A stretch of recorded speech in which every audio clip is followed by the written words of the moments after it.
Good word اسلامی کتابوں کا عظیم مرکز۔ یہاں انڈیا اور انڈیا سے باہر کی چھپی ہوئی کتابیں دستیاب ہیں، مثلاً قرآن مجید کے ترجمے، تفسیر، حدیث، سیرت، اسلامی دعوت، Arabic dictionary, Islamic arts, peace and spirituality, اسلام اور سائنس، عربک سکھانے والی کتابیں، بچوں کے لیے قرآن سٹوریز، بچوں کے لیے Arabic and Islamic studies courses, gifts and games. آج ہی کانٹیکٹ کریں Good Word Books, 1 Nizamuddin West Market, New Delhi 110013۔ Call کریں 41827083۔ ای میل کریں info@goodwordbooks.com۔ Website www.goodwordbooks.com۔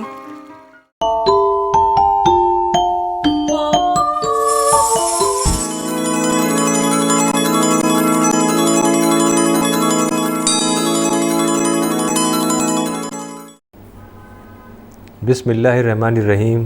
رب اشرح لی صدری ویسر لی امری واحلل عقدۃ من لسانی یفقہوا قولی۔ اس پروگرام میں آپ کا بہت بہت خیر مقدم ہے۔ آج ہم حضرت یوسف علیہ السلام یعنی جوزف کا قصہ آپ کے سامنے رکھیں گے۔ پچھلی بار آپ نے دیکھا تھا کہ سارے بھائی تیسری بار مصر کے لیے روانہ ہوئے۔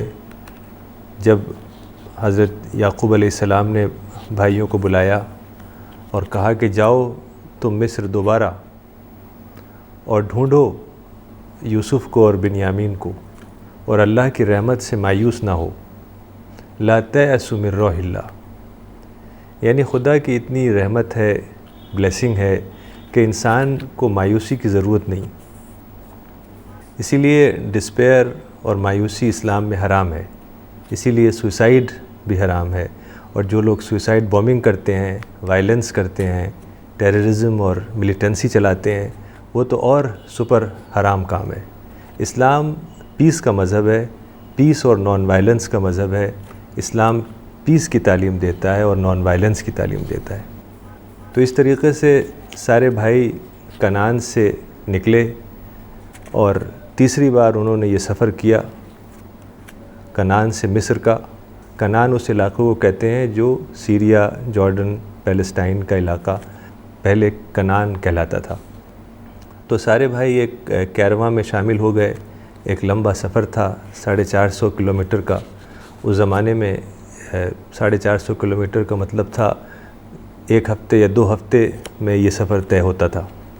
حدیث میں سفر کے لیے کئی دعائیں آئی ہیں، جن میں سے ایک دعا ہے اللہم انت الصاحب فی السفر وانت الخلیفۃ فی الاہل، کہ اے اللہ تو میرے سفر کا ساتھی ہے، you are the companion of my journey, وانت الخلیفۃ فی الاہل، اور تو میری فیملی کا میری ایبسنس میں نگہباں ہے، you are the safe keeper of my family in my absence.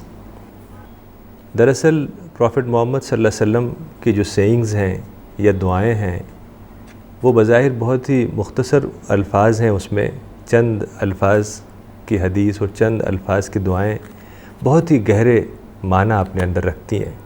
اسی طریقے سے یہ دعا جو میں نے آپ کے سامنے ابھی پڑھی، اللہم انت الصاحب فی السفر وانت الخلیفۃ فی الاہل، یہ بھی بہت ہی گہری دعا ہے۔ یعنی اس کا مطلب یہ ہے کہ اے اللہ تو میرے سفر کا ساتھی ہے۔ پرانے زمانے میں سفر بہت مشکل ہوتا تھا، اب بھی سفر، حالانکہ اب سفر آسان ہے، لیکن سفر میں کبھی ایکسیڈنٹ ہو جاتا ہے، کبھی اور پریشانی ہو جاتی ہے۔ تو اگر کوئی شخص یہ دعا کرے کہ اے اللہ تو میرے سفر کا ساتھی ہے، تو پھر ظاہر ہے جس کا ساتھی خدا ہو تو اس کو کسی چیز کی ٹینشن نہیں، کوئی سٹریس نہیں، اور بہت ہی سکون سے اس کا سفر طے ہو جائے گا۔ اور اسی کے ساتھ ساتھ جب کوئی شخص کہیں دور جاتا ہے سفر پر، تو اس کو اپنی گھر کی فکر ہوتی ہے، اپنی فیملی کی فکر ہوتی ہے۔ تو یہ جو دوسرا حصہ ہے اس دعا کا، وَأَنْتَ الْخَلِيفَةُ فِي الْأَهْلِ، کہ یعنی تو میری ایبسنس میں میری فیملی کا نگہباں ہے، سیف کیپر ہے۔ تو اس طریقے سے اگر انسان دعا کرے، یہ دعا سفر کے لیے بہت ہی اچھی ہے، اللہم انت الصاحب فی السفر وانت الخلیفۃ فی الاہل۔ یعنی دعا کا مطلب یہ نہیں ہے کہ کچھ الفاظ ہیں عربی میں وہ آپ بار بار دہرائیں، 100 بار 1000 بار، وہ بھی بغیر مطلب کے سمجھے ہوئے۔ دعا کا مطلب یہ ہے کہ جس شخص نے خدا کی دریافت کی، یہ دریافت کی کہ خدا گیور ہے، ہم ٹیکر ہیں، یعنی خدا دے رہا ہے، ہم لے رہے ہیں، خدا کریٹر ہے، وہ سسٹینر ہے، ہیلپر ہے، یعنی سارا جو نظام اس دنیا کا چل رہا ہے، یہ پوری کائنات وہ خدا چلا رہا ہے، تو اس کے اوپر یہ بات کھل جاتی ہے۔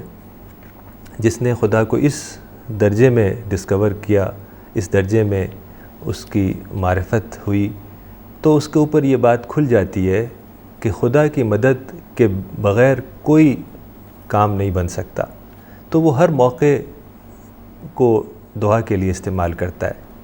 اور سفر پہ جب انسان ہوتا ہے تو ایسے تجربات اس کو ہوتے ہیں کہ اس سے اس کی روحانیت بڑھتی ہے۔ اب پرانے زمانے میں انسان گھوڑے پہ سفر کرتا تھا، اونٹ پہ سفر کرتا تھا، اب وہ جہاز پہ سفر کرتا ہے۔ اگر انسان اپنے ذہن کو بیدار رکھے، یعنی وہ چیزوں کے اوپر گہرائی سے سوچے، تو وہ یہ دیکھے گا، یعنی جو چیزیں ہم دیکھتے ہیں بظاہر وہ ہوائی جہاز ہے مثال کے طور پر، وہ سمجھتا ہے کہ ہوائی جہاز بن گیا اور اڑنے لگا، حالانکہ ایسا نہیں ہے۔ ہوائی جہاز ہم چاند پر نہیں اڑا سکتے، ہوائی جہاز کے لیے بہت سی ایسی چیزیں ہیں جو صرف اس دنیا میں موجود ہیں، جیسے ایٹماسفیرک پریشر، ہوا کا دباؤ، اور کئی چیزیں جو ہوا کے اندر ہیں، جس کی وجہ سے جہاز ایک خاص شیپ کا جب ہوتا ہے تو اڑتا ہے، جس کو ایرو ڈائنامکس کہتے ہیں۔ تو یعنی یہ ایک مثال ہے کہ ان سب چیزوں کو جب انسان گہرائی سے سوچتا ہے تب اس کے اوپر یہ کھلتا ہے کہ کوئی خدا ہے، کوئی کریٹر ہے، جس نے انسان کے لیے اس دنیا میں اتنی سب چیزیں بنائی ہیں کہ وہ اگر چاہے تو جہاز بنائے اور جہاز کو اڑائے، اور اسی طرح کی اور ساری چیزیں۔ تو جس انسان کا ذہن بیدار ہے اور وہ چیزوں کو گہرائی سے سوچتا ہے اور اس کے اندر یہ طلب ہے کہ وہ اپنی اسپریچولیٹی کو جگائے، اپنے اندر معرفت پیدا کرے، تو اس کو یہ چاہیے کہ وہ چیزوں پر گہرا غور و فکر کرے۔ جب گہرائی سے غور و فکر کرے گا انسان تو پھر وہ سب چیزیں اس کے اوپر کھل جائیں گی جو بظاہر عام آدمی کو نظر نہیں آتی۔ یہاں میں ایک اپنا واقعہ سنانا چاہوں گا۔ ایک بار میں سفر کر رہا تھا، غالباً میرا پہلا سفر تھا ہوائی جہاز سے، والد صاحب کے ساتھ میں سفر کر رہا تھا۔ تو جب جہاز اڑنا شروع ہوا تو جیسے ایک آدمی جو پہلی بار سفر کر رہا ہو جہاز پہ، وہ چیزوں کو دیکھتا ہے ادھر ادھر کہ بیلٹ کہاں ہے، سوئچ کہاں ہے وغیرہ۔ تو لیکن میں نے دیکھا کہ والد صاحب چونکہ ہمیشہ سفر کے دوران ٹریولاگ لکھا کرتے تھے، سفر نامہ، تو وہ کچھ لکھ رہے تھے۔ تو میں نے دیکھا غور سے کہ کیا لکھ رہے ہیں اس وقت، تو میں نے دیکھا کہ انہوں نے لکھا تھا کہ جب ہوائی جہاز اڑا تو مجھے ایسا محسوس ہوا کہ ایک بہت بڑی سی چڑیا میری روح کو لے کے آسمان میں اڑ گئی اور مجھے آخرت میں پہنچا دیا۔ پھر اس کے بعد انہوں نے آخرت کی باتیں لکھنی شروع کر دیں۔ تو یہ ایک مثال ہے کہ ایک واقعہ جو بظاہر ایک روٹین کا واقعہ ہے، اس میں ہی اگر آپ گہرائی سے سوچیں اور اپنے ذہن کو بیدار رکھیں تو اس میں ہی آپ کو ایک اسپریچول غذا مل جائے گی۔ تو اس طریقے سے تینوں بھائی نکلے، انہوں نے ایک لمبا سفر کیا اور سفر کر کے وہ ایجپٹ پہنچے، اور ایجپٹ میں وہاں گئے جہاں گرینز مل رہے تھے، اناج مل رہا تھا۔ چونکہ انہوں نے سفر کیا تھا وہاں پر فیمن تھا، پورے اس علاقے میں فیمن تھا، کنعان میں بھی فیمن تھا، تو وہاں جا کے انہیں اناج لینا تھا۔ تو سارے بھائی وہاں پہنچے جہاں اناج فروخت ہو رہا تھا، حضرت یوسف علیہ السلام کے پاس پہنچے اور حضرت یوسف علیہ السلام سے کہا کہ ہم بہت پریشان ہیں، ہمارے گاؤں میں سوکھا پڑ گیا ہے، وہاں اناج نہیں ہو رہا ہے، ہمارے فادر جو ہیں وہ اندھے ہو گئے ہیں، ہماری فیملی کو بہت تکلیف ہے، تو آپ ہمیں اناج دیجئے، اس بار ہم کچھ خریدنے کے لیے بھی نہیں لا سکے، تو آپ ہمیں صدقہ کیجئے۔ وتصدق علینا ان اللہ یجزی المتصدقین، کہ آپ صدقہ دیجیے ہمیں، چیریٹی کریے ہمارے لیے، اور اللہ تعالیٰ جو لوگ صدقہ کرتے ہیں، چیریٹی کا کام کرتے ہیں، ان کے ریوارڈ کو، ان کے اجر کو ضائع نہیں کرتا۔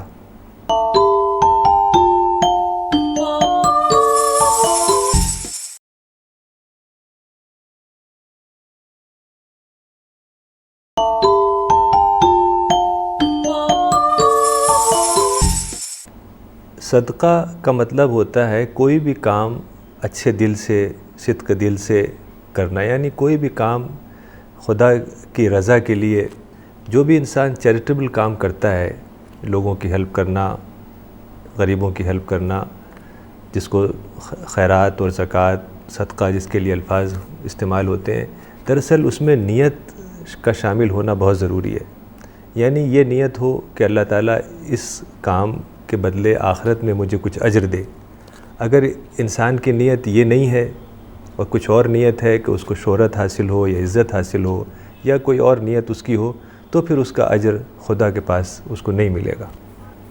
تو زکوٰۃ تو جیسا آپ کو معلوم ہے کہ فرض ہے، اور زکوٰۃ کے علاوہ جو انسان خرچ کرتا ہے اچھے کاموں پر، غریبوں کی ہیلپ کرنے کے لیے، دین کے جو کام ہے اس کے لیے، تو اسے صدقہ کہا جاتا ہے۔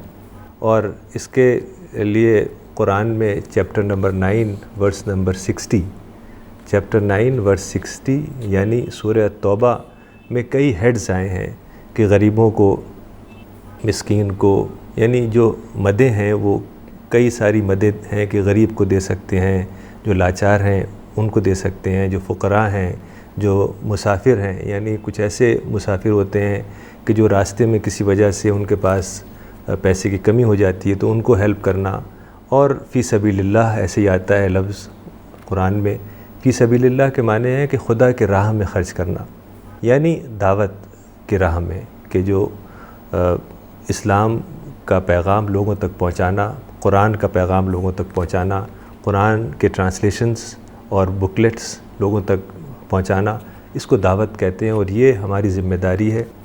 رسول اللہ صلی اللہ علیہ وسلم نے یہ کہا تھا کہ بلغوا عنی ولو بآیہ، کہ میری طرف سے پہنچا دو چاہے تم ایک ہی ورس قرآن کی پہنچاؤ۔ یعنی دعوت اتنی اہم ہے کہ رسول اللہ صلی اللہ علیہ وسلم نے کہا کہ تم ایک ورس بھی اگر قرآن کی لوگوں تک پہنچا دو گے تو اس کو بھی دعوت کہا جائے گا۔ دراصل زکوٰۃ انسان کے نفس کی پاکی کے لیے ہے، سول کو پیوریفائی کرنے کے لیے۔ اصل میں زکوٰۃ انسان کے اندر مال کی محبت کو کم کرتی ہے اور ویلیوز کی محبت کو بڑھاتی ہے۔ یعنی دراصل انسان مال کی محبت اس کے اندر بہت زیادہ ہے، چونکہ یہ دنیا اللہ تعالیٰ نے اس طریقے سے بنائی ہے کہ یہاں طرح طرح کی ڈیزائرز ہیں، ٹیمپٹیشنز ہیں، ڈیویشنز ہیں، ڈسٹریکشنز ہیں۔ وہ اس لیے رکھی ہیں کہ انسان اس دنیا میں ٹیسٹ پر ہے۔ اگر یہ سب ڈیزائرز نہ ہوتی انسان کے اندر، جو شہرت اور عزت اور مال اور پراپرٹیز اور ویلتھ اور اقتدار، اس طرح کے جو پاور، اس طرح کی جو چیزیں، اس کو اس طرح کے جو چیزوں کی جو ڈیزائر ہے انسان کے اندر، اگر وہ نہ ہوتی تو ظاہر ہے ٹیسٹ ناممکن تھا۔ اگر یہ سب چیزیں نہ ہوتی تو پھر ٹیسٹ کیسے انسان کا ہوتا۔ اسی لیے قرآن میں آتا ہے انہو لحب الخیر لشدید، یعنی انسان مال کو بہت ہی زیادہ، مال کی محبت بہت ہی زیادہ اس کے اندر ہے۔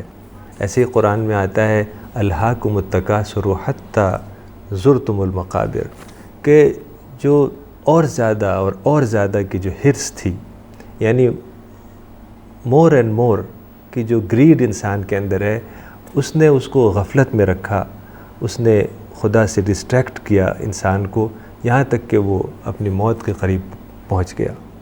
تو یہ جو چیزیں ہیں، دنیا کی جو چیزیں ہیں، وہ اس لیے ہیں کہ انسان ان سے بچے اور اپنے آپ کو خدا کے راستے پہ، صراط مستقیم پہ چلائے۔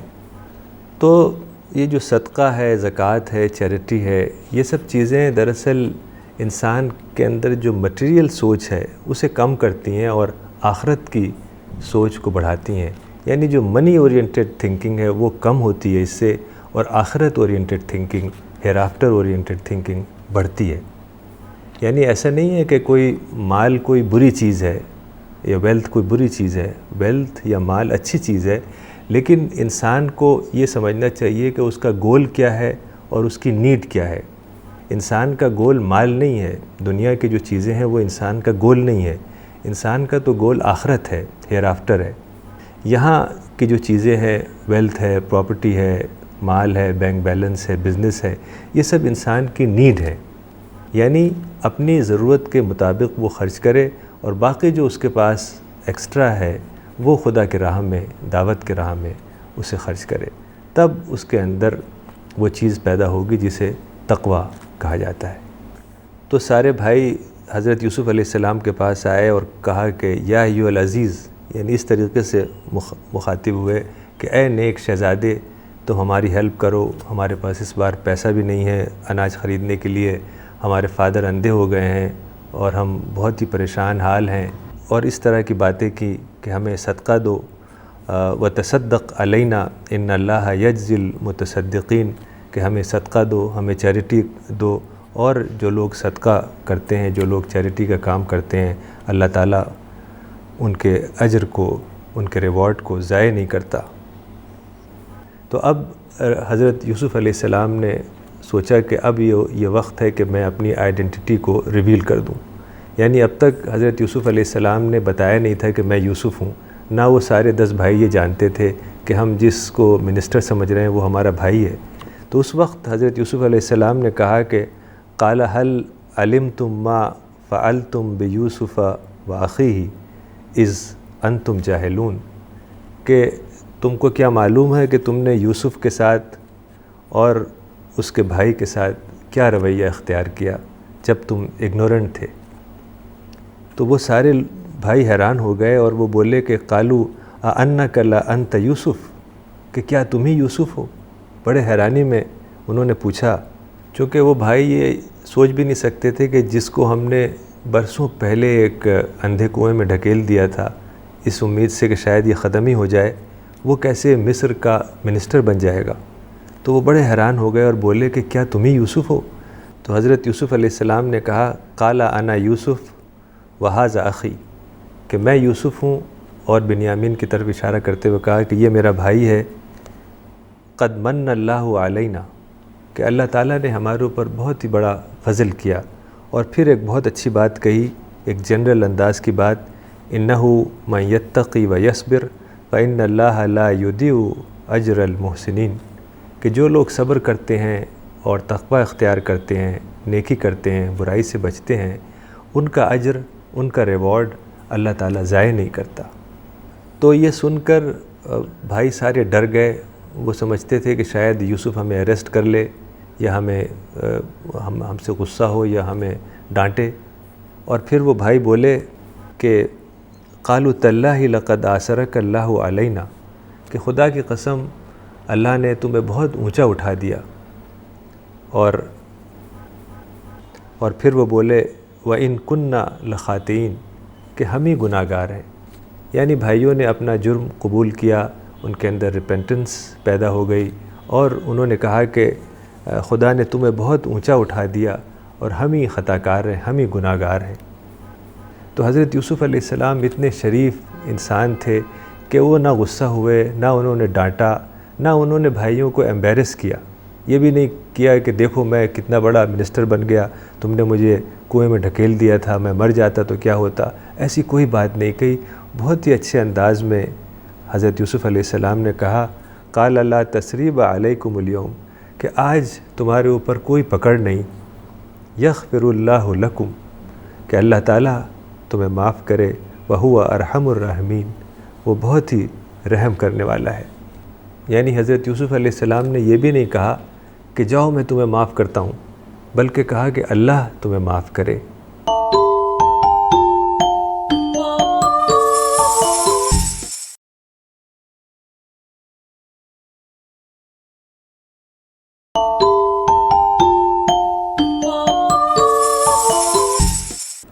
تو اس طرح سے بھائیوں نے اپنا گناہ قبول کیا، ان کے اندر ریپینٹنس جاگی، انہوں نے معافی مانگی، اور حضرت یوسف علیہ السلام اتنے شریف انسان تھے کہ انہوں نے کوئی لفظ بھائیوں کو نہیں کہا، نہ ڈانٹا، نہ یہ کہا کہ دیکھو تم نے مجھے کنویں میں ڈال دیا تھا، اندھے کنویں میں مر جاتا، میری موت ہو جاتی تو کیا ہوتا، اور آج میں اتنا بڑا منسٹر بن گیا۔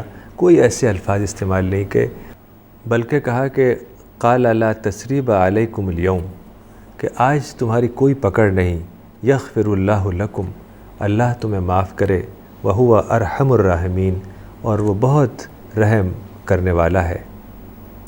تو اس طریقے سے حضرت یوسف علیہ السلام نے ایک بہت ہی شریفانہ انداز اختیار کیا، بھائیوں کو ایمبیرس نہیں کیا، یعنی انہوں نے چیزوں کو کم کر کے دکھایا۔